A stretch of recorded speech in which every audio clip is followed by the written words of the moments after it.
is the Totally Good Show tonight. Very fortunate to have with us two of the Oregon 13 state senators who are currently part of the walkout that is frankly doing amazing things to draw attention to all the awful bills and bad process that exists in Salem, the unfair things that we're going to talk about here tonight. With us is Senator Daniel Bonham.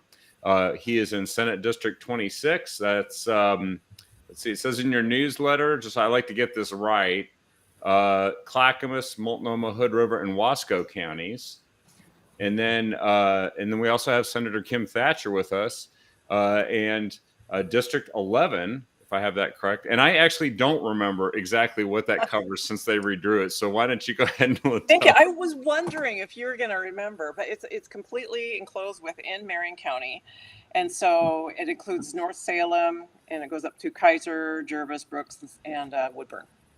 Great. Well, thank you for both of you joining the show here tonight. And it's a bit of a surprise because we didn't know until after we put out the little promo for the show that Senator Bonham could join us. And you guys are there on the front lines, and certainly receiving a lot of the feedback, both from constituents and, of course, as we heard from Senator Lynn Finley last week, just about everywhere else. But also, you guys know why you walked out, and and are communicating to the public the reasons for this. Why don't we kind of review some of that too? Because there's been some really good information that you put out in newsletters, and of course, Senator Knopp, the minority leader, put an opinion piece in the Oregonian, which just seems to be very clear, very direct, and some stuff that I didn't even realize actually was going on with regard to hearings and participation by the public. Senator Bonham, why don't we go ahead and start off with you, and maybe you could summarize some of the things that you perhaps highlighted in your newsletter. Kevin, it's hard because I got to be honest with you. Like, I want to rewind back to 2020 to really lay the groundwork for where we are today. Yeah. We had that massive cap and trade fight. We walked over a $6 billion new tax. And we started to negotiate a path back with then Speaker of the House, Tina Kotek. And we were offered equal participation in the redistricting process. It was something that was offered early on. And ultimately had negotiated on the Friday before we were supposed to sine die on Sunday. We were going to come back and pass all the bills that we had talked about that weren't cap and trade. And they were going to set that bill aside. We were going to pass all the other budget bills. We're going to do all the other things. And ultimately, she went to the House floor on Friday and gavelled out and said, we're not going to let Republicans hold us hostage. And so this whole idea of creating space for negotiation, I have that in the back of my mind as to, how did we get here today? Because what ultimately happened was then in 21, we did agree on coming to a 3-3 bipartisan committee on redistricting. And we saw how that worked. As soon as it didn't go Tina Kotek's way, she changed the rules, she changed the game, she stacked the committee, and she passed what she wanted. And so in the back of my mind, it's like, how did we end up where we are today? We have maps that were drawn by SEIU and their friends in the Democrat caucus. Like, that's how we ended up where we are today. Because if we had fair maps, I think Oregon is a purple state. We'd be at 15-15 in the Senate, maybe 32-28 in the House. We could potentially have a different governor. Like, a lot of things change when you change the way that you run campaigns, where you spend money, where you have to spend money, where you can invest. And when you draw lines the way they did, you make certain districts competitive and certain districts not. So then you end up at 17-13 in the Senate and 35-25 in the House, and you end up with all Democrat electeds in statewide offices. And so that's kind of the framework for where you start this conversation. Beginning of session comes, Rob Wagner, the Senate president, Kate Lieber, majority leader, have a press conference that normally includes the minority leader. And they said, here's what we're going to do. We're going to do things in a very bipartisan way. Despite the fact that the very first thing they did was a very partisan single party agenda being laid out by the majority party. Here's how we're doing it. It didn't include the minority party. So we had our own press conference. We talked about what we wanted to see happen. We talked about bipartisan budgets, bipartisan bills. We talked about a spirit of cooperation. And early in session, which is what they've pointed to so far in the media, is we passed some things that were important statewide. People wanted to see us invest in homelessness. They wanted to see us invest in investment in kind of recriminalizing some things, investment in police that they said that they wanted to make, some things that were important. People talked about homelessness being a real issue. They wanted to see us invest in housing, the CHIPS Act money that they saw some federal drawdown. And so you saw a lot of bipartisan things move early. And I want to be clear about one more thing. Democrats control the timing of everything. Yeah. The Senate president and the Speaker of the House decide when what bills move. So the fact that we have this highly contentious bill moving in early May, they knew what they were doing. And I think they wanted to force our hands on whether or not we'd walk for 10 days. We had said very early on, it came up in the press conference at the beginning of the session, well, you guys can walk for 9 days. I said, why do you think we can only walk for 9 days? Like, the position of and the title of being a state senator is only as important as it is being able to impact outcomes. I'm not just there to fill a seat. I'm there to try and make sure that the people of the state of Oregon are represented. And so when they started to move some highly partisan bills and they were doing it unlawfully, we found this statute that said you've got to draft these measure summaries in a way that they're readable. The Constitution affirms that. State law affirms that. It's in our Senate rules. And we brought this to their attention. And instead of saying we should do something about this, they said, oh my goodness, let's set that aside. We don't need to be bothered by this. And so we stepped back and we said, well, if that's the way you feel, like, I'm not going to be part of your unlawful, unconstitutional session that is now becoming highly partisan. Yeah, you can point backwards at the homelessness investment, the housing investment, and the CHIPS Act investment. And we said that was very bipartisan. But now you finally come to your real agenda for this session. And there's nothing here that you campaigned on.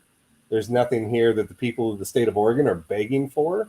This is Planned Parenthood. This is, some national partisan agenda trying to be moved through the state of Oregon to use us as guinea pigs. And we just said this is a step too far.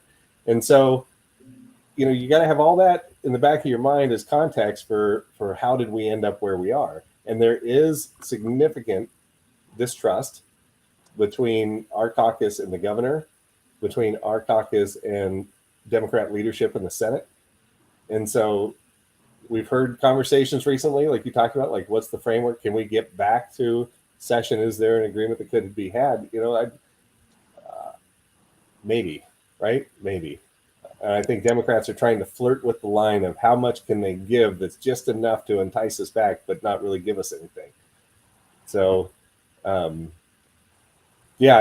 let Kim say more. I've taken a lot of wind out of this conversation early on here.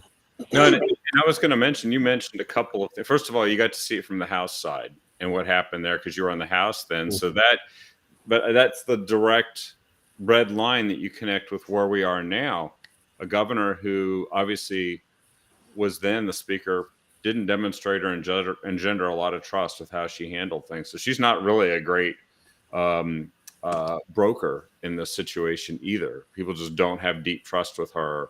And then on top of that, you were talking about how redistricting affected things. Even then, it was only just a few thousand votes that separated a whole series of races that could have changed pretty dramatically the outcome of what was going on in both the Senate and the House. And they're acting like that doesn't even matter. There's just this agenda that they're going to pound through. So Senator Thatcher, you've been in the Senate all along this point of time, and Rob Wagner, he's the leader, but it didn't seem like he was the epitome of a trust and fairness. And lo and behold, I think Senator Knopp called that out, didn't he, pretty early on? And Senator Wagner just did exactly what was predicted. He's in the tank for the unions and all the national big lefty groups. I think he was chosen because he wouldn't include us. I really do. I think there was somehow a majority there. That's just my take on it. But I think it's interesting. Senator Bonham's talking about what kind of led us to this point. and the elections and all that. Well, one thing that really influenced our elections greatly is some of this FTX money. And we know that Wyden was helping broker this, and there was, I think, a $250,000 donation, then a $500,000 donation, and we put on pressure for them to return the $500,000 donation. But it's like, how much did that affect where we are now too? So there's that, and then there's the stacks of cash. There's all kinds of things that have played together to just create a very the kind of situation we're in right now, where we're having to fight for sanity and bipartisanship, which is what most of our constituents seem to want, and that's fine. But sometimes you have to stand up for bipartisanship, and that's what we're doing. And it's not a walkout as much as it is a denial of quorum. And the technical difference is we're just simply not there on the floor. We're still in the building. We're still going to meetings. We're still talking to constituents, still testifying on bills, still, participating in committee meetings when it's appropriate. And I mean, Senator Bonham covered pretty much a lot of these things that are going on. But another thing I would like to mention is we started this session with the OLCC director getting fired, and then us finding out why.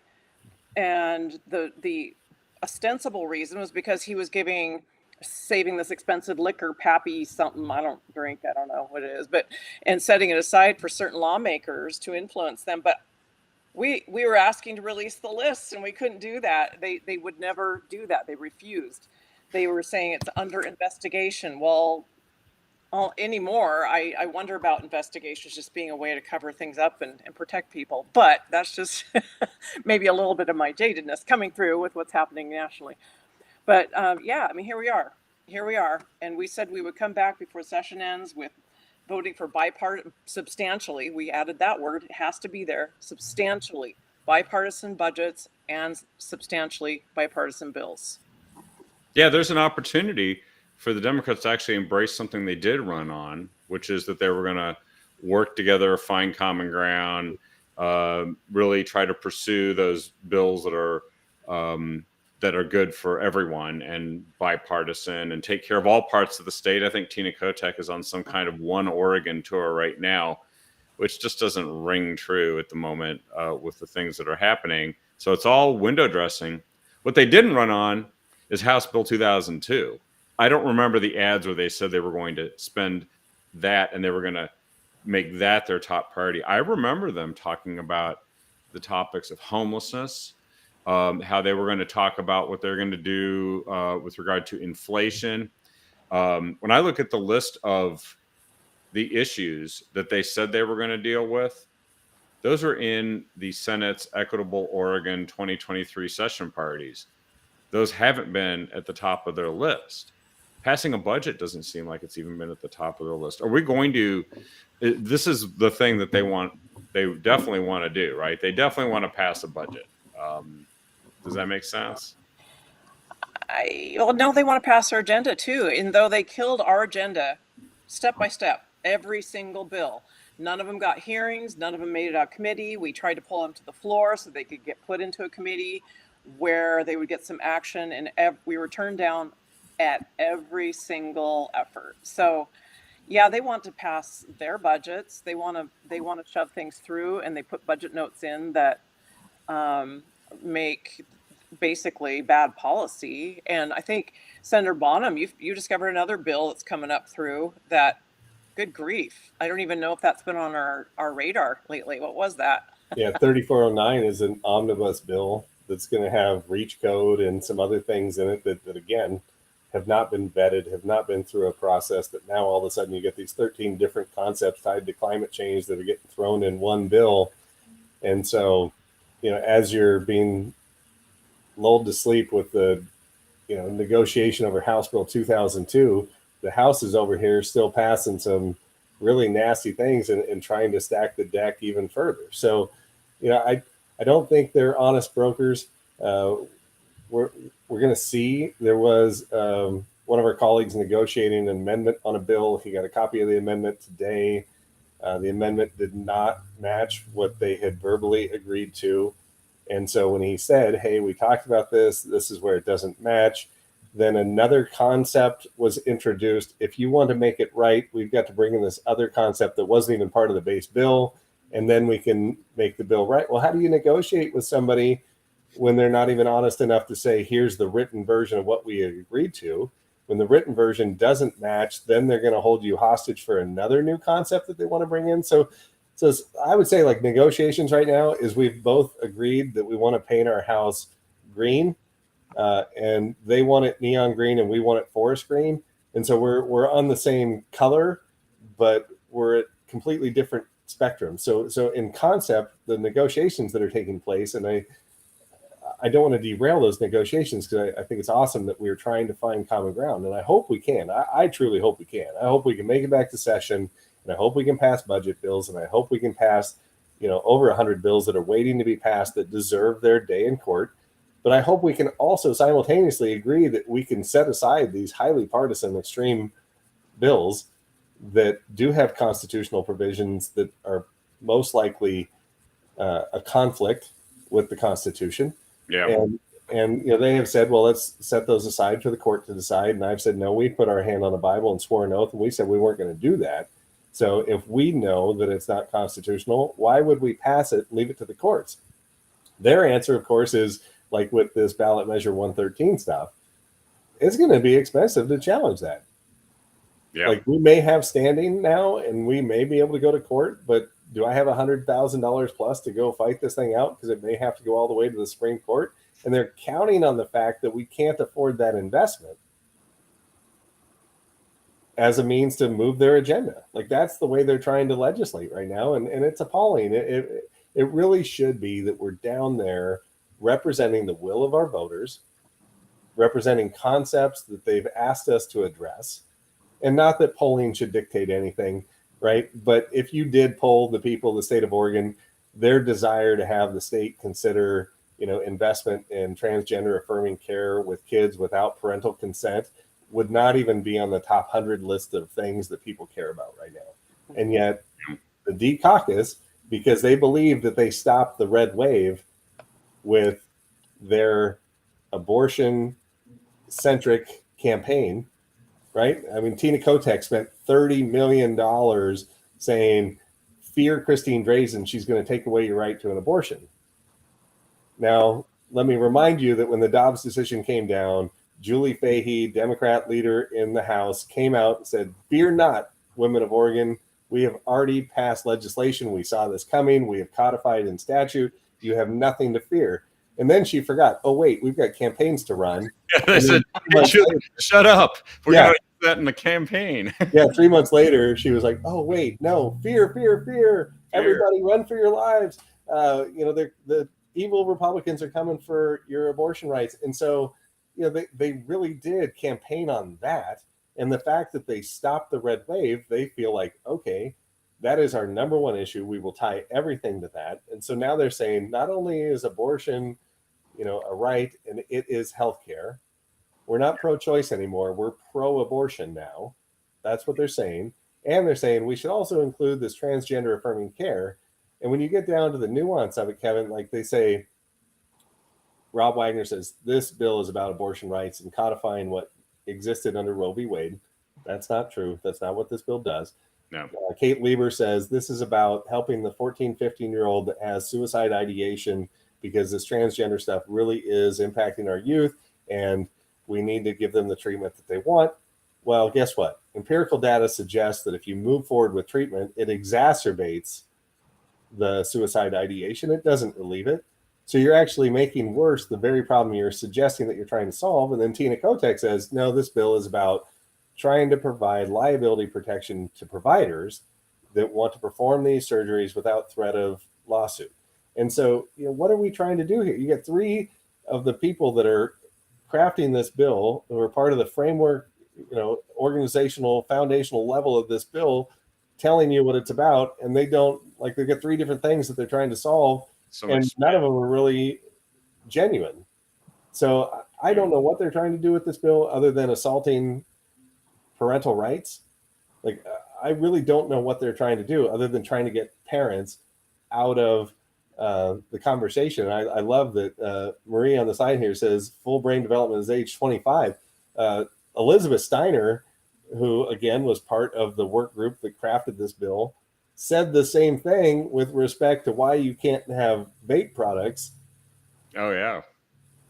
But on the other end wants to allow a 15-year-old to move forward with, radical surgery and hormone therapy, to the likes of which OHSU and Dornbecker say we have no idea what the long-term effects of this treatment is. And they could show up at home and say, "Hey, mom and dad, look what I did. You didn't even know it." And your insurance is going to pay for it. And, yeah, and the insurance is going to cover it. I heard you mention earlier about that 3409. So that caught my eye today. And I thought that might come up in our conversation, because that is the ultimate gut and stuff. It's a 112-page amendment to a bill that literally said almost nothing in its initial wording. And they're trying to push it through here towards the end of the session so that they don't have to have any public scrutiny on it, to rewrite the building codes and everything in the state to essentially do what 70% of the people in Eugene are opposed to doing, which is this natural gas ban ordinance in new buildings. They're going to dramatically alter that part of our society, and they're going to do it, I think they hope, without public scrutiny. And I noticed that was one of the big features here, wasn't it? That it hasn't just been a set of bills that are horrible. It hasn't even just been an attitude or a trust problem that is held by the majority. They literally had one bill, I think, that was cited. I think was it that had no hearing, that the Senate majority leader said, "We're just not going to do a hearing." Senate Bill 393, very partisan bill, and they simply don't want the public to have their opportunity to be heard on this. There's also, the other thing I saw cited was how there were severe limits on oppositional testimony, time limits, and they would load up. And I remember I was at one of the hearings for the Senate Judiciary, Senator Thatcher, that I was in, that you were, of course, one of the committee members. And it was like 75 people, many of whom weren't even from the state, providing testimony about that were just advocacy. It was all lined up and loaded. And then just a handful of people that actually tried to speak out. I think that was the bill that was supposed to give the right to vote to felons in jail. That's what I recall. And they just loaded it up. There must have been 20 states represented in that testimony. And that just said to me, special interest, special interest, special interest. And yet they didn't really want to have a lot of feedback from the public. They didn't want the media spending a lot of time debating this. That is extremely harmful, both to the interests of the public as well as to make sure that bad bills don't make it and good bills do. That's part of the reason why you guys have walked out. Isn't that right? Yeah, our staff put together a really long list of things that need to change. When they passed the rules at the beginning of session, they had a bunch of, let's see, we had, of course, committee meetings have been shortened, chalk that up to the building, but still, because of that, it has compressed everything. And so when you get these controversial bills like, I'll just throw out 348, where Friday night they come up with this big giant gut and stuff amendment to a study bill, and then on Monday they have testimony. But they have so many people signed up, they decide to do an evening meeting. Well, that's fine. But they limited everybody to 2 minutes. 2 minutes on a 45-page gut and stuff that had not been posted other than during that weekend. Not only that, we tried to get our expert testimony. Senator Linthicum had brought somebody here from Montana.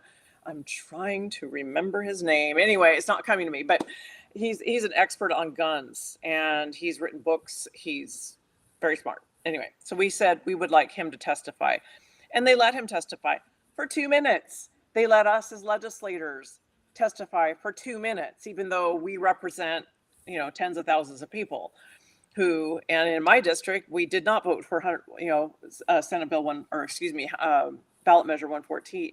Yeah. So it should have had some weight, but he was just trying to tick the box and saying, you've testified, great, checked the box, we can pass it in a few days onto the floor. And so that's what happened. And of course, it was going to Ways and Means first. That was another thing they do. They'll get all these really controversial bills and they'll make sure they have a fiscal on them so that it goes to Ways and Means, where it does not then go to another policy committee on the other side in the other chamber. It bounces from one floor to the other floor. And so I have big issues with that. And then we've got an executive branch that seems to have never-ending lists of bills for their agencies. I've always been an advocate that if there's a good idea, something needs to change in an agency, they need to find a sponsor.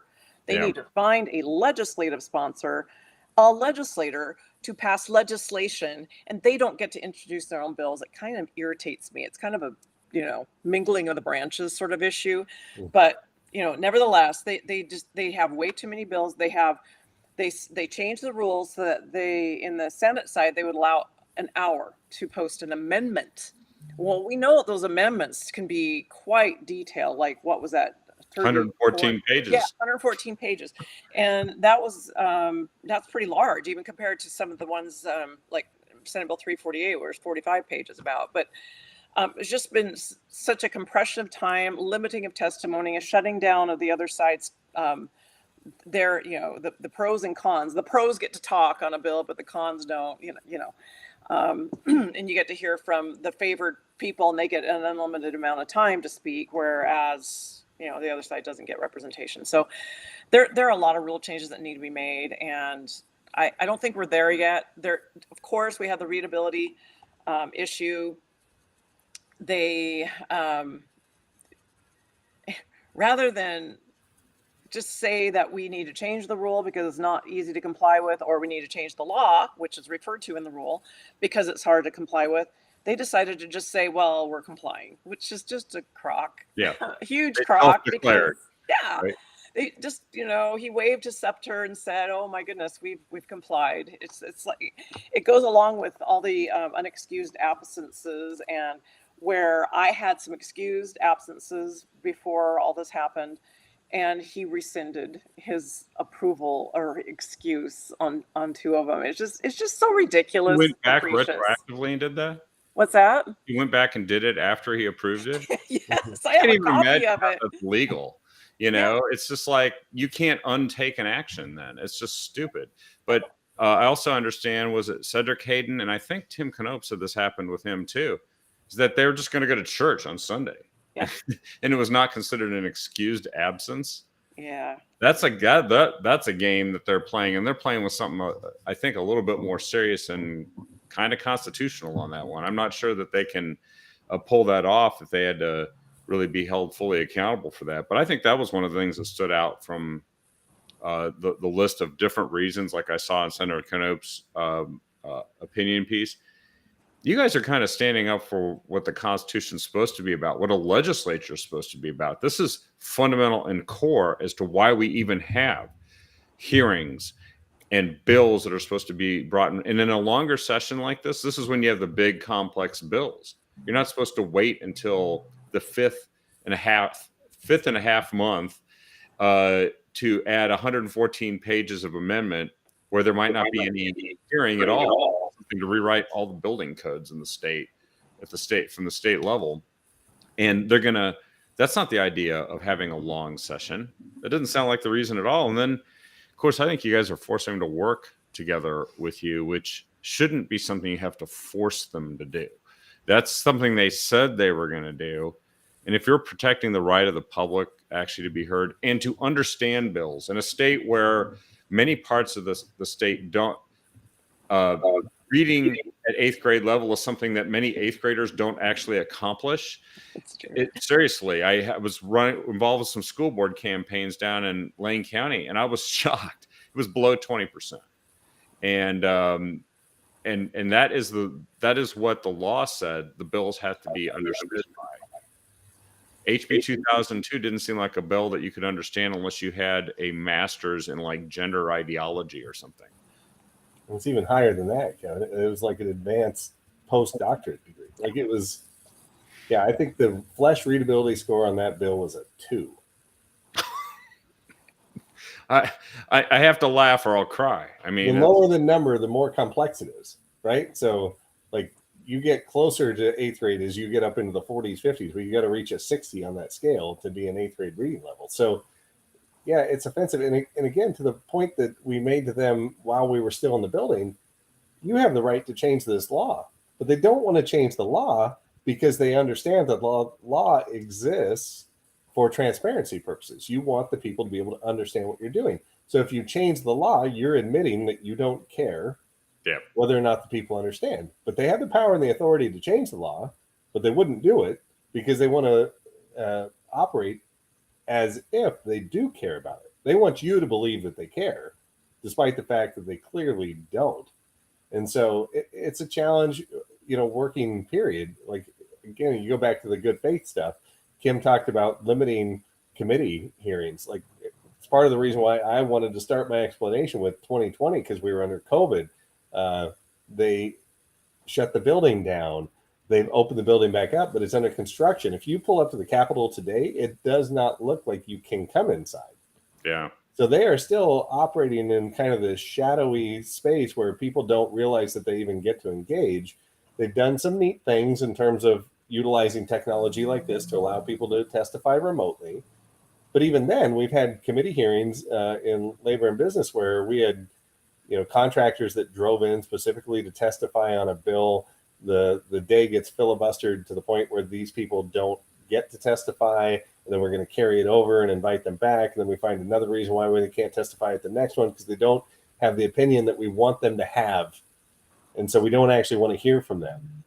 And that's where, like, going back to 2002, that bill is so complex, it warrants robust debate. To be able to say to someone like Senator Lieber, the suicide ideation that you think you're trying to fix, it's exacerbated. Let's bring in some expert testimony from people that know. Let's talk about the long-term effects of hormone treatment. Let's make sure that what we're doing isn't going to harm children. Like, why would we not want that robust debate? Unless it is simply that we're trying to pass a bill for partisan purposes, for national agenda, like Tina Kotek wants to be president of the United States someday. I don't know what she wants to do. Like, is part of that mission, let's make sure that we're the most liberal progressive state in the nation. I don't know what the driving force is behind this, but to Kim's point earlier too about the corruption and where the money came from, like, you're talking about significant amounts, $1 million invested from people that should not have been able to give financially. And you think about, they spent $3 million or something like that in the Mark Meek race to beat Bill Kennemer by 250 votes. Yeah. If 250 people change their mind, we're at 16-14. And not that this was predictable, but we've had a member of the Democrat caucus that's been out on medical leave. That would have left them with 15 votes. You can't pass anything without 16. They would have had to have been bipartisan, and none of these things would even be on the agenda right now. And so you talk about the corrupt money that led to election wins, that led us to this path where we are today. There is a good reason why we are taking some of the stands that we're taking, because this is not representative of what the people of Oregon want. This really is someone's political partisan agenda being crammed through. And I think when people passed ballot measure 113, I think they said, we don't want you to walk. I do believe they said that. But simultaneously, I don't think they meant we're giving Democrats carte blanche to do whatever they want. Yeah. Otherwise, they would have said the quorum is 16 in the Senate and it's 31 in the House, and just having 1 plus 50%, you can do whatever you want. Like, if they really wanted it to just be that, that's the ballot measure they would have passed. But they didn't pass that. They said, if you do happen to not participate, we want there to be a consequence.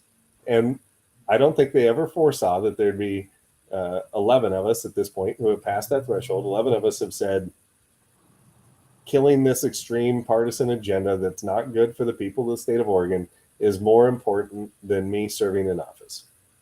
Yeah, I think they assumed, by the way, the Democrats, if they were in your shoes, probably wouldn't actually do the same thing, would they? Because they are very focused on making sure that they maintain power, control. Many of them want to be kind of career politicians if they can. And or do favors for those special interests that turn around and employ them or hand them bags of cash.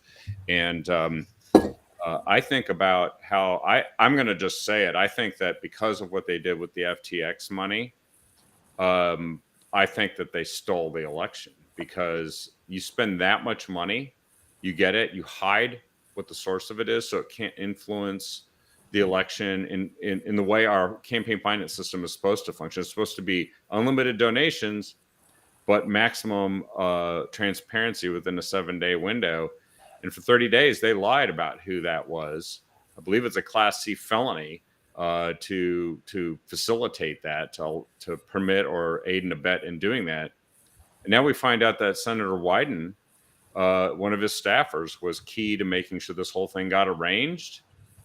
And now, yeah, give the money back or pay a tiny little fine that actually was. The minute I saw Molly Woon's name, I remembered one thing. In 2017, 2018, I was the communications director for the state Republican Party. And she was the communications director for the Oregon Democratic Party.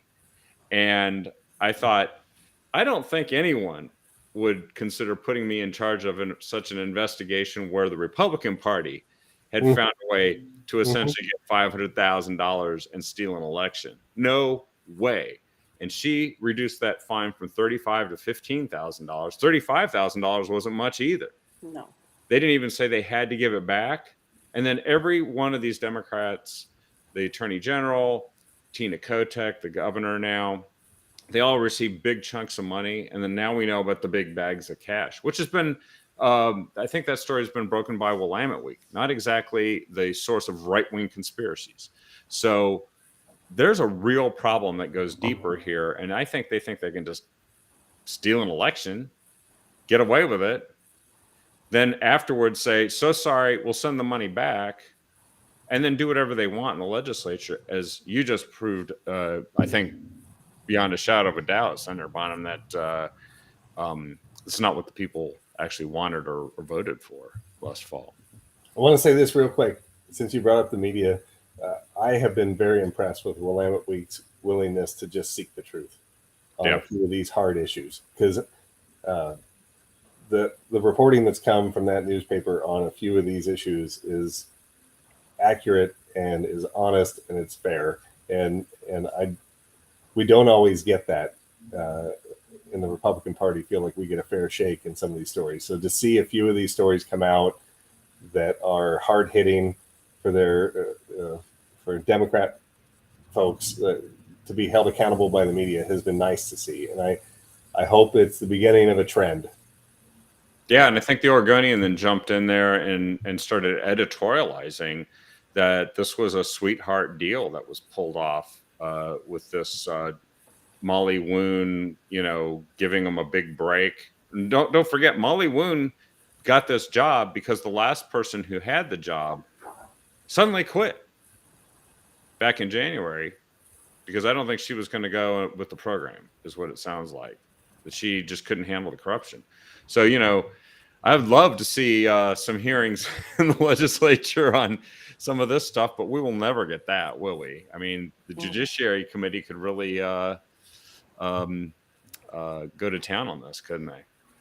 Judiciary Committee, all kinds of committees, but even the Joint Legislative Audits Committee should be able to attack some of these things and put them, get some good accountability and oversight there. But there doesn't seem to be much interest in doing that from the other side, which, not surprising, I guess. Yeah.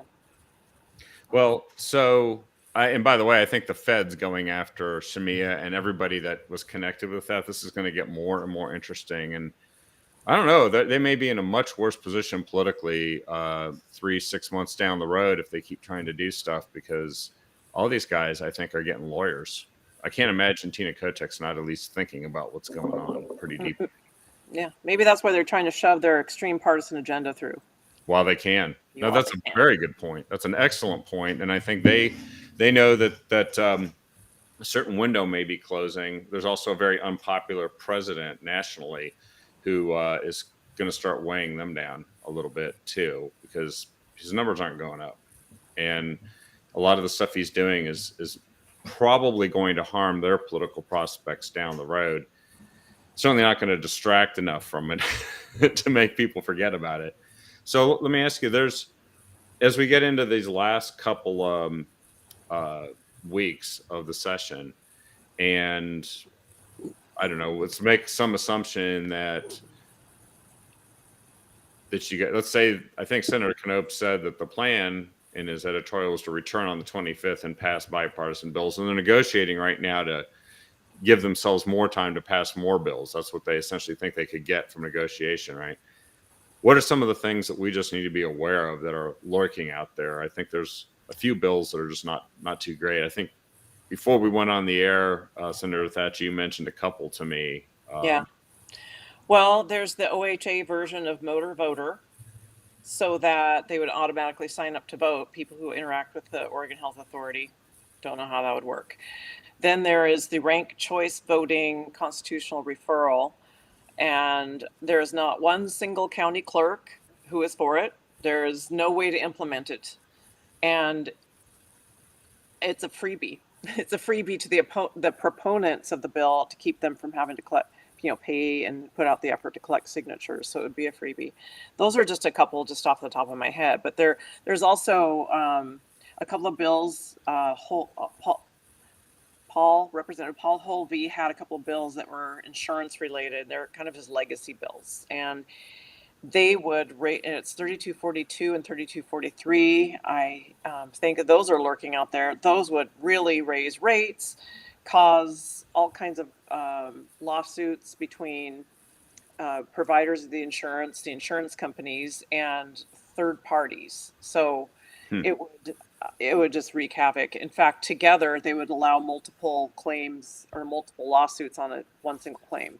So anyway, I think those are dangerous bills. That's just off the top of my head. I'm sure there's a whole lot more, and yeah. There's like an avalanche of them. Yeah. And how come they never seem to pass bills that actually make the market work better and costs go down? We were trapped in this inflation situation. And every time I turn around, either taxes are going up or inflation's going up along with spending. Yeah. Or both. Exactly. So Senator Bonham, are there a couple of things that you want to highlight to folks that they might need to watch out for here that you've seen lurking in the list of bills? I think there's a bunch of them. In fairness, probably too many to list and get into tonight. But I've harped a lot on 2002. But the reality is they've also gone after parental rights in 2395. So 2395 started kind of as this opioid reversing agent bill, right? Like, how do we get Narcan or naloxone into the hands of people that can stop overdoses of opioids or caused by opioids? And so this omnibus bill taking all these different concepts of how we could do that, which would be a good thing in many respects, but then snuck into the bill is that children of any age can go to drug rehab therapy without their parents' consent, mental health treatment without their parents' consent. And so, like, why are we sneaking that into this bill? Like, what is this assault that the state thinks that somehow they're a better guardian than a parent is? Like, it just doesn't make sense to me. I serve in business and labor. There's a bill that would require, if you're a contractor and you're using a subcontractor, if the subcontractor doesn't pay their employees, that now you will be responsible for that. So if you're the general contractor, and so it was interesting in the committee hearing, Senator Patterson brought up and said, well, I'm a homeowner, and if I paid someone to, remodel my kitchen, and I found out that they didn't pay their subcontractor, like, I'd be mortified because I've already paid the contractor. And I said, okay, but let's just assume that in this scenario, like, we make this personal to you, Senator Patterson, and you found out that the contractor didn't pay the subcontractor. Do you then think that you should have to pay the subcontractor after you paid the contractor in full? And they said, well, no, that's different. That's different. No, it's the same thing. Yeah. Like, the only difference is one's a business entity and you're a private citizen. But what are business entities at the end of the day other than private citizens who have created an organization for liability and other reasons? But you're asking people to pay twice when someone else is the bad actor. It'd be like saying I manufacture knives and you stabbed somebody and I'm responsible because I made the knife. Like, Yeah. no, like you're the responsible party because you were the one that did the bad deed. And so you should be held accountable. And I don't know where this like virtue comes from on behalf, like who Democrats are serving with this holding someone else accountable nonsense. But it really is like they chase the money. Who has the money? Who ultimately can afford? And all these rich millionaires that are contractors. All these small business people have unlimited resources. I'm a small business person. I do not have unlimited resources. You know, it's a struggle to make a profit. People don't want to work today. It's a hard thing right now today in Oregon to do business. People don't want to work. It's tight margins. It's a struggle. And to have any more burdensome regulatory environment, they want a bill right now. They passed it through the Senate. They passed it through the House that ultimately says that if you're my what is it? It's if you're an independent contractor and I do business with you for more than 21 days, I then have to report that I'm doing business with you to the state in case the state finds out that you're delinquent on your child care payments. And despite the fact that you're not my employee, I have to withhold payment to you as my subcontractor, independent contractor, and pay the state on your behalf. And I said, well, where does that end? Like, I'm not an agent of the state. Do I get to charge for the time and energy it takes me to do that? You know, if I do that for my employee, I am actually allowed to withhold some extra for my time and energy of having to go through that process. Now, in fairness, most of us who are employers, we don't do that, but we have the right to do it. And yet now you're going to ask me to do this on behalf of another independent contractor as a private citizen to withhold their child support payments. Like, I want to collect child support. I absolutely do. I think people deserve their child support, but I shouldn't be compelled by the state to act as a third party agent with this other independent contractor. It's insane. And so when it came down to it, what they were trying to do was they were trying to go after, you know, the gig economy people that are driving for Uber Eats, that, you know, they're all independent contractors and they want Uber Eats and they want, you know, the rideshare companies, Lyft and whatnot, to have to withhold payment from their independent contractors because those employees are not employees, right? They're not. They want them to be employees. They act as independent contractors. They take these gigs when they're willing to work, but they're not scheduled on a regular basis. It's a completely different business model. And because they're finding that some people are not paying their child support, they think everybody that does business with an independent contractor should do this. So I started to ask them if they know who all is an independent contractor. Your hairstylist, your real estate agent, like you go down the list of who's an independent contractor and why people choose that business model. And so it's overreach at every turn. So I use that example to go off on, but in reality, Kevin, there's 100 more bills we could talk about that are that egregious, that are that invasive. You know, this particular government run by Tina Kotek, Rob Wagner, and Dan Rayfield want to invade every aspect of your life. And they want to say in how you do every single thing that you do. And they'll make it less affordable and less available, whatever it is. I don't know how many of the folks in the Democrat side of the aisle have actually been or run a business. That is a big question. I think both of you have been involved with that and understand the private sector. And it's bewildering me. And I actually am concerned that the biggest problem of all is all those people that have no idea what you guys just said all about these bills. They're oblivious to it. They weren't asked to come testify. It's too late. There's no hearings, or they get 2 minutes. They have to drive. Like I think Senator Finley said, some of these folks have to drive 7 and 8 hours to give 2 minutes of testimony on a bill that's going to dramatically change how their lives are and function. It is. I think the Democrats are counting on the idea that all you guys would care about is your political futures. And I think you're proving that what really matters is our future together in this state. And my hat's off. My hat is off to you guys for doing this. I think that a lot of us want to make sure that you know just how much we appreciate what you're doing, and that this is hard stuff to do, but it's principled. And it's not just, you're not just doing this for Republicans or for your constituents. I think it's for everybody. that feels like they deserve to have a legislature that doesn't make such stupid decisions and doesn't listen to people and doesn't want them to understand what they're doing. We need to rebuild trust in government, don't we? That's what we should be doing and not tearing it down. So any last thoughts on what you think folks can do to help and support what you're doing here in the coming weeks? I've been saying all along that just help us get the word out, but we're getting down to a time where there's a lot of back and forth.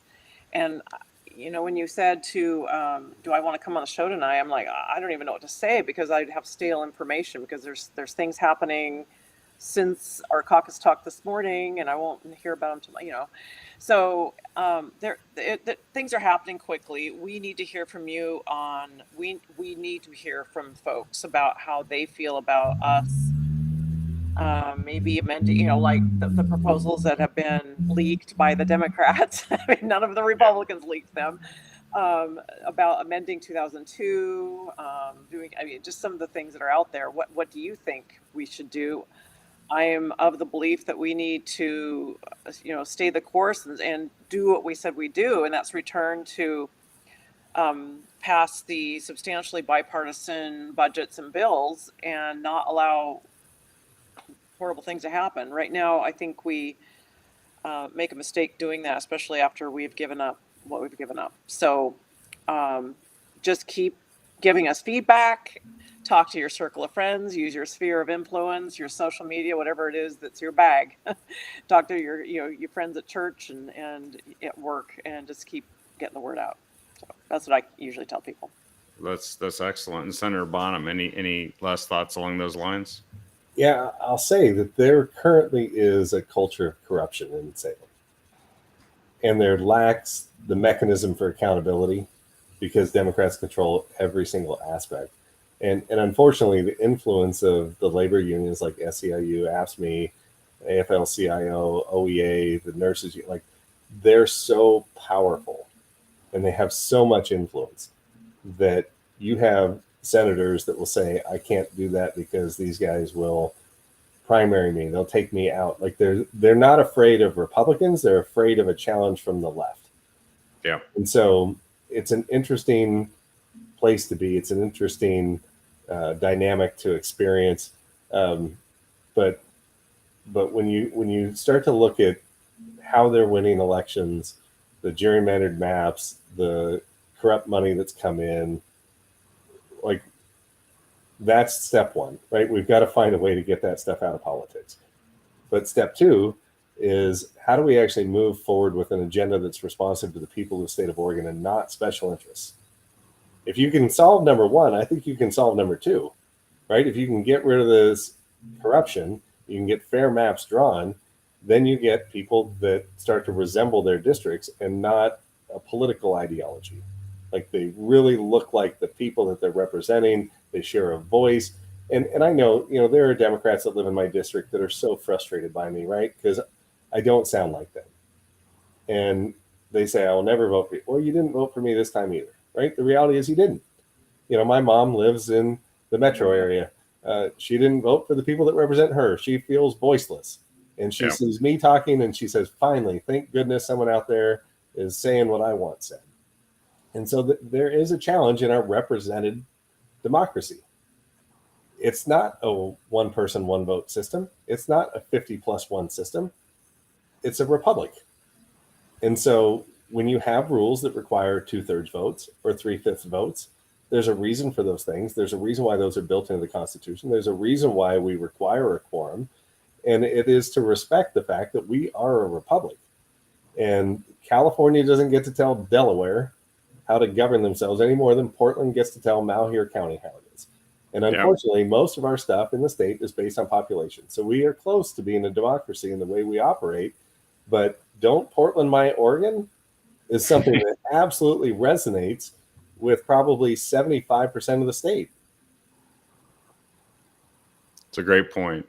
So and that is actually what you're standing up for too, is to respect all of the folks that don't live in the power center. It's the state of Oregon, not the state of Portland, right? And I always like to point out how it's interesting how all of this is going on in the background. We've got 13 counties that want a divorce from the state. Gee, why is that? Mhm. So it's all connected, but I think you guys have made some profound points here tonight, and we need to spread the word further. And I'm going to ask everyone who's watching this and everyone who knows somebody who doesn't know this information to please share this with them. And because I think we actually can make a difference here in the closing weeks, and to support you guys for the courageous stand you've taken on our behalf. Thank you so much, and thank you for being on here tonight. We'll be watching and praying for you as well as you take the tough battle. Because If you said, "What can we do?" If I had one answer, I believe in the power of prayer. I do think that there are spiritual forces at play here. We don't talk about that stuff very often, but I do think that people taking the time to, in prayer and petition, I think it would be impactful, and I would love to see more people on their knees seeking God's will on how we move forward in the state of Oregon. I think that could be a powerful thing. it's a great way to finish up tonight, and thank you for those closing thoughts, Senator Bonham. Senator Thatcher, keep fighting the good fight, and we love you guys. And Thanks, Joe. we'll talk again soon, I'm sure. Maybe it'll be post session, but we look forward to seeing what we can accomplish here in the remaining weeks, supporting you and praying. Thanks, everyone. Have a great night, and we'll see you on the next episode of The Captive Audience tomorrow night. It should be David and I talking about all the news, which is going to happen probably a year's worth in the next 24 hours, as usual.